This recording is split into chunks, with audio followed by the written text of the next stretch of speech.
on to our elephant page of the Ziplock Zoo Book. So go ahead and find your baggie that has a black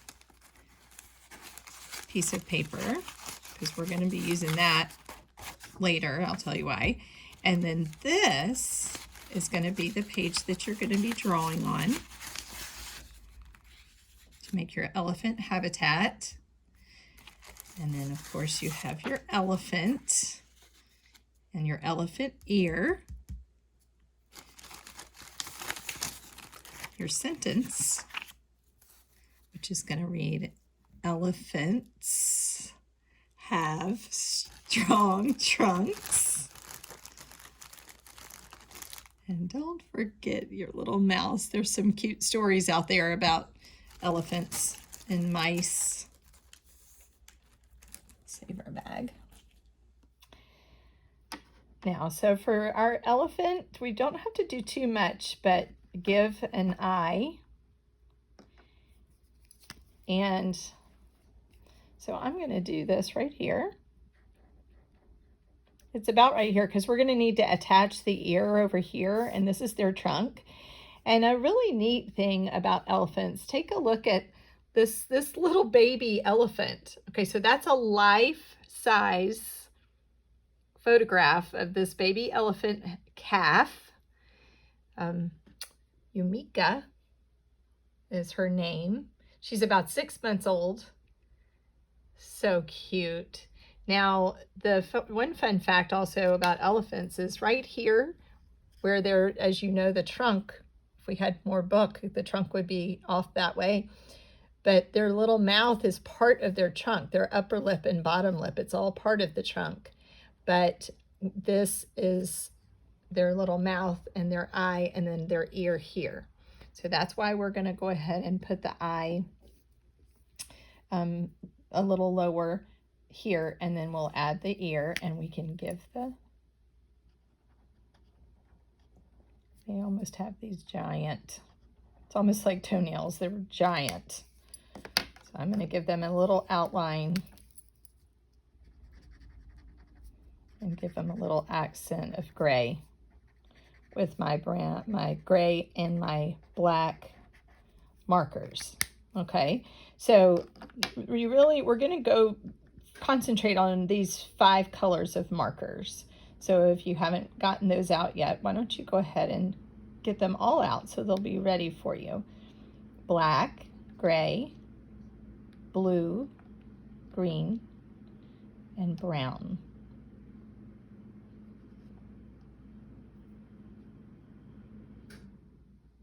I might go ahead while you are getting your markers ready, I'm going to go ahead and put some of the little hairs. There's lots of little hairs on them. And elephant skin is very wrinkled,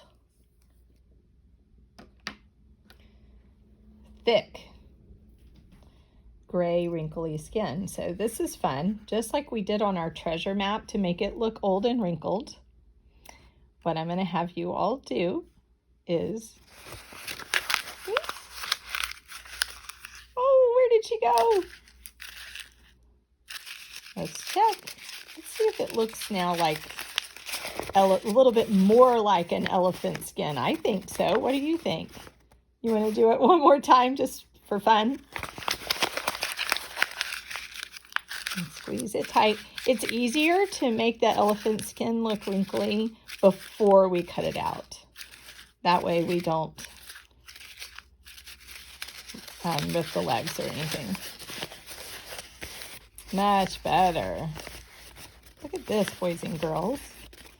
Okay, so now what I'm going to have you do is I'm going to have you use your guide hand on the elephant, and let's go ahead and cut the ear section off so that you have the ear to be ready when you're done with your elephant. Open and close, scissors, thumbs up cutting, thumb through the little hole, going around in the shape of the elephant ear. There you go. We'll put it by the mouse. How about that? And that way it'll stay safe. Trash in your trash bowl. Okay, so let's start holding the animal straight up and then open and shut them. Open and shut them. Just right on a track, almost like you're going on a train track, driving a car along the road, following a mysterious path. Just keep turning. You can do this.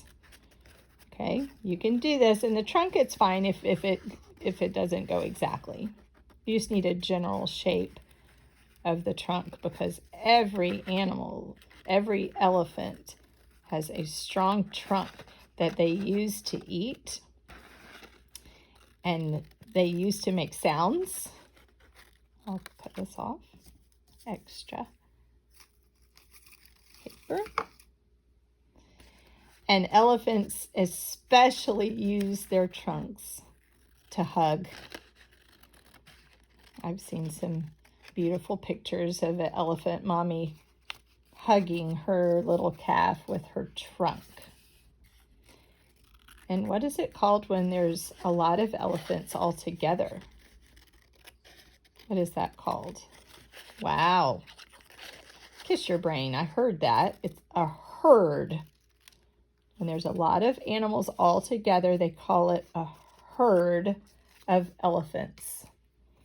Okay, so here's the body. And what we're going to do is we're going to go ahead and attach our ear. But what we're going to do, because a lot of times when you see elephants, they have these large ears and they usually flap a lot. So we don't want to glue our whole ear down.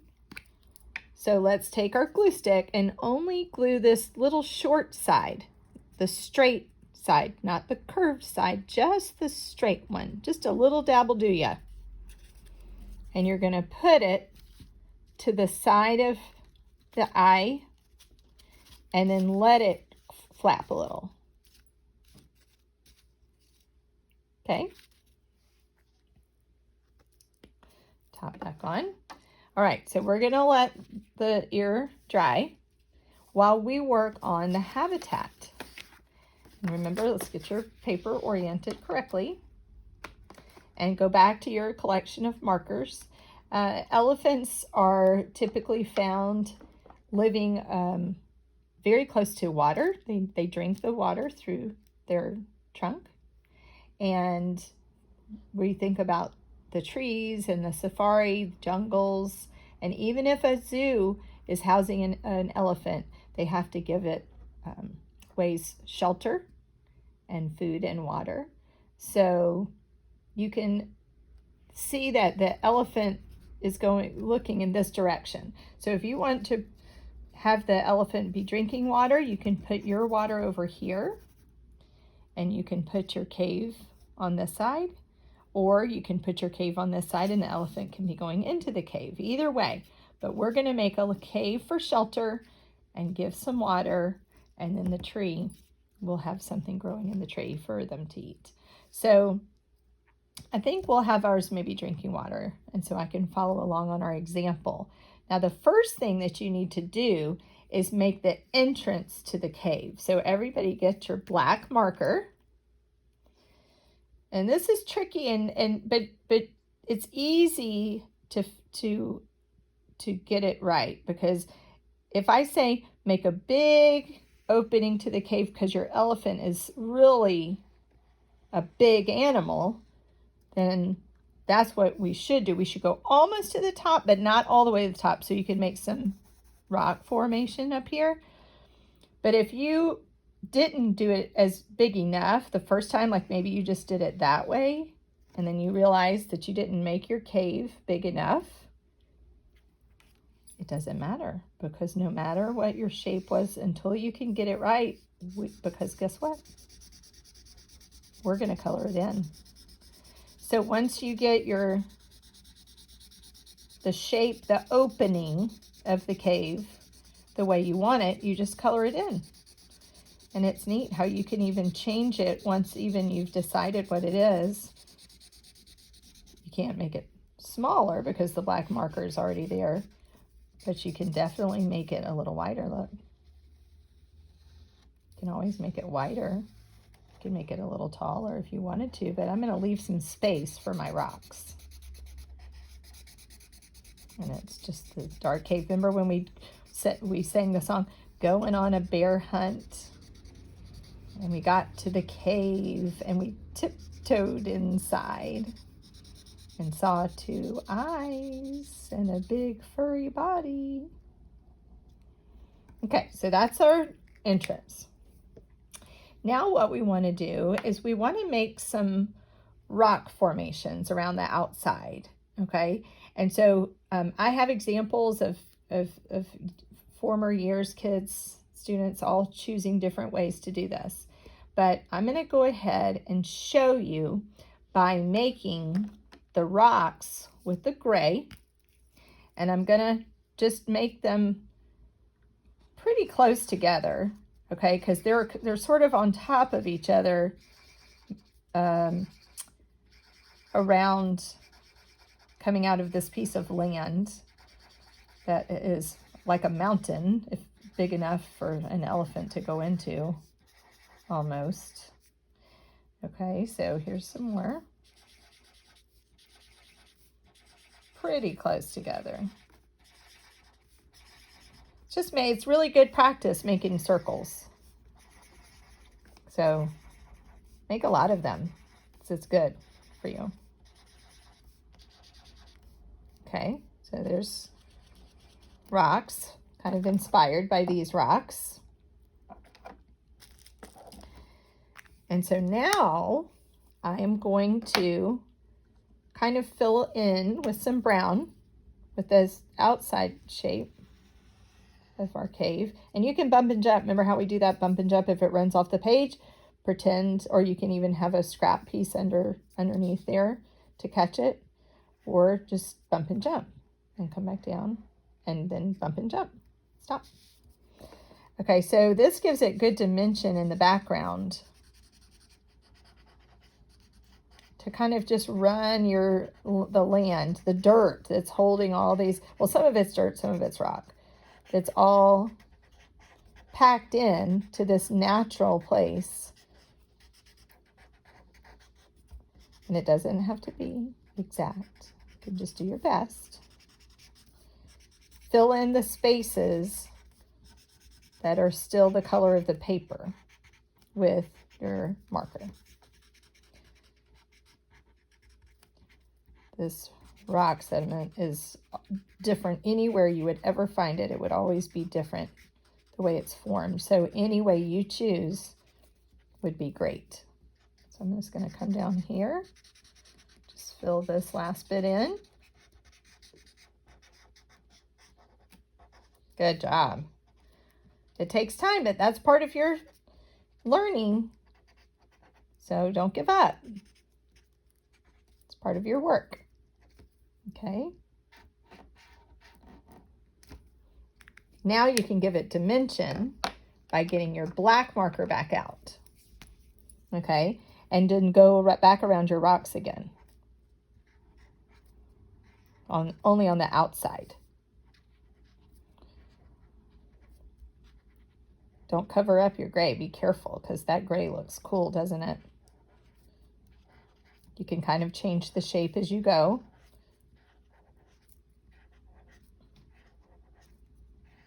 Some rocks, if you think about just all their different shapes. They're all different shapes.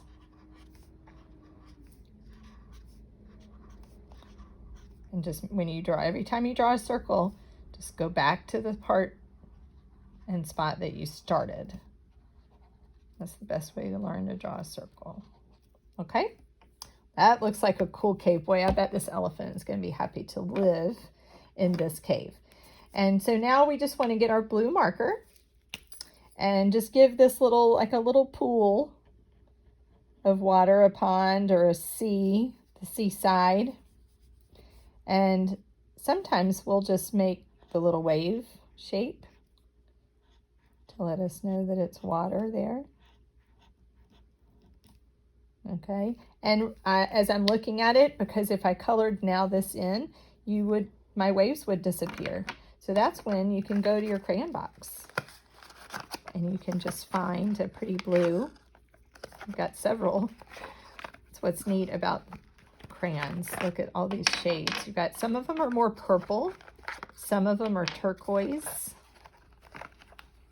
but lots of shades of blue. Okay, I'm going to pick this one actually, because it has a little turquoise in it.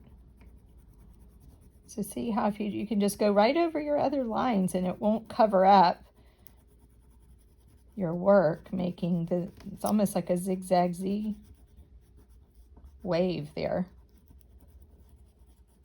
for your elephant. Okay. All right, so we need a tree. So what color should I get for the trunk and branches? Bingo. Brown. Okay. So we're just going to imagine that this is sort of this like part of the land, and then this pond or the sea is on this side, and then the tree is kind of growing on the land that's just on this side. So it's okay to have the trunk coming right up out of here. And we'll go that way for one set of branches. And we'll go that way for another branch. And maybe even there would be one here. You get to design your own tree. Okay, now you're going to color them in. Some like to make the shape of the bark. When we made our coconut tree, we did the zigzag, right? Well, this could be, some people can make the shape of the bark with the lines, because bark on a lot of trees grows in the downward direction. So you could do that if you wanted to. And now for the leaves. So black? No. Blue? No. Green. Verde. I'm going to go ahead and give you a couple ideas. So you don't have to do the tree all, you go ahead and do the tree all the choice that you want to do, but I'm going to give you a few options. You can either make leaves little, the veins of the leaves in like a little circle, like that. You can make the leaf like this. You can choose to just make it like this. However you want to just add the look of leaves growing from the trees. Maybe I'll leave a few of my little circle ones on because that's fun. Very whimsical.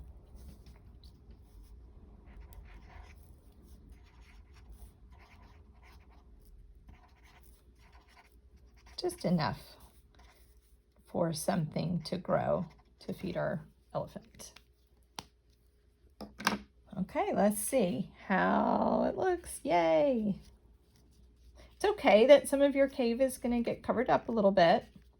He can be walking in front of the cave, so it can go all the way back here. It can coming out of the cave, so then you would want to put him right like that, so this appears to be coming out. But I think we'll definitely have our elephant take some sip of water. Don't forget to drink your water. Everybody should be drinking lots of water to keep hydrated. A little bit of glue, not pushing too hard. Refreshing. Now I have somebody else here who's very interested in what's going on. Where should we put the little mouse? Oh, I heard somebody say the tree. Somebody say the cave. Over here. Oh, trying to share the drink over there on the ear. Oh, lots of choices.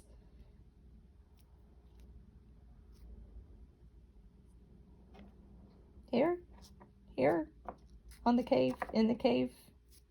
Going from the tree to the cave. Well, that's fun. Let's do that.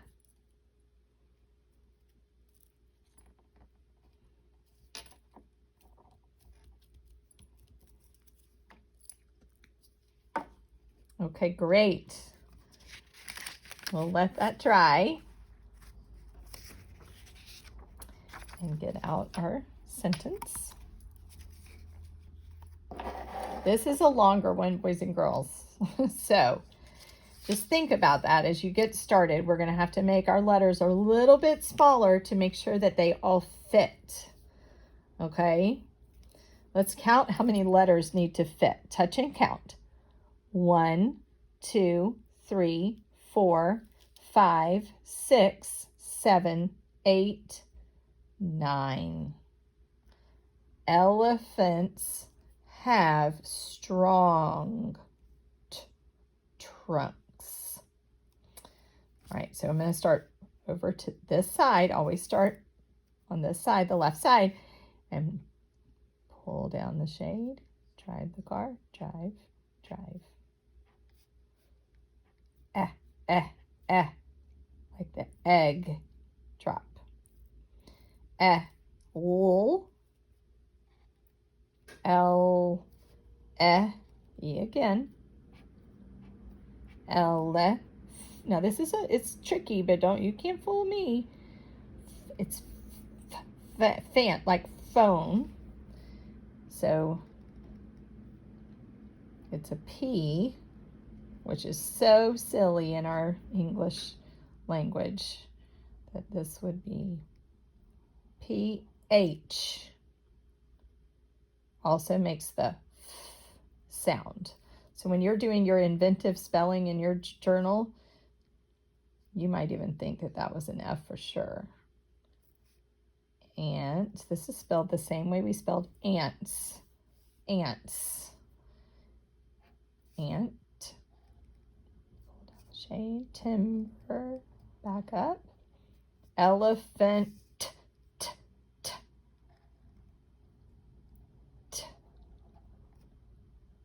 And just the little C. Pull back around like a snake and make your S. Elephants have strong trunks. Boop. Sentence is over, and you are actually going to use your black paper to mount your words to. So we'll show you that. It will be part of the word, so you don't just hold on to that, and we'll give you the directions of gluing. Nice work.